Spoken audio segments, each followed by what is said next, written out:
কিন্তু এখন যাদেরকে আমি দেখতে পাচ্ছি ডানে এবং বামে, তারা অনেক যোগ্য লোক, আমার থেকে অনেক অনেক যোগ্য লোক, তারা আমার থেকে আরও বেশি ভাবে, আমার কাছে তাই মনে হয়।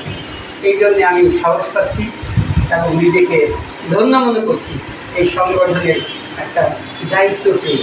আমি এত বড় মাপের মানুষ না, ছোট মানুষ, আমাকে এই সংগঠন থেকে দায়িত্বটা দেওয়া হয়েছে।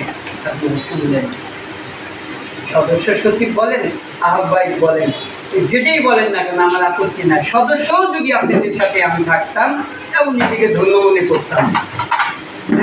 10 যেখানে আল্লাহ সেখানে, 10 মিলে তরিকার ঢালি দিদি নাহিলা।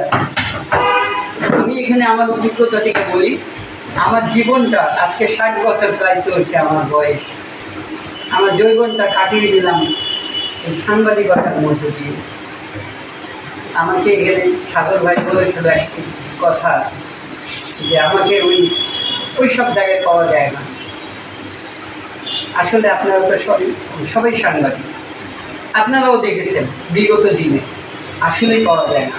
আমার নামে আজ পর্যন্ত কোনো চাঁদাবাজি মামলা নাই, আমার নামে কোনো ওই ধরনের কোনো নাই যে কারো ক্ষতি করে দিয়েছি, যে সাংবাদিকতায় এসে কাউকে হুমকি ধামকি দিয়েছি, আমার লাইফ থেকে দেয়নি। আর শুরু থেকেই আমার একটা চিন্তা ভাবনা ছিল, আমি 2 দিন আগে আর পরে কোথাও চাকরি করবো না, পেপারের মালিক হব।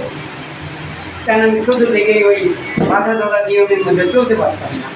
আমার বাবা মা তাদেরকে বলতাম আমি চাকরি করবো না, এমন একটা কাজ করব সেখানে স্বাধীনতা থাকবে। পরে যখন আমার জ্ঞান বুদ্ধি হলো, যখন আমি একটা কিছু করতে চাইলাম, বাড়িতে আলোচনা করলাম, তখন বললাম আমি একটা পত্রিকার মালিক হব। এবং সেই পত্রিকার তখন হাতে গোনা কয়েকটা পেপার রাস্তায়, 2 থেকে 3টা পেপার। যখন এই কথাগুলো আমি বলতেছি, তখন আমি বললাম যে তাহলে শুরু কিন্তু দৈনিক নেওয়া যাবে না, দৈনিকের অনেক অর্থ লাগে, লোকবল লাগে।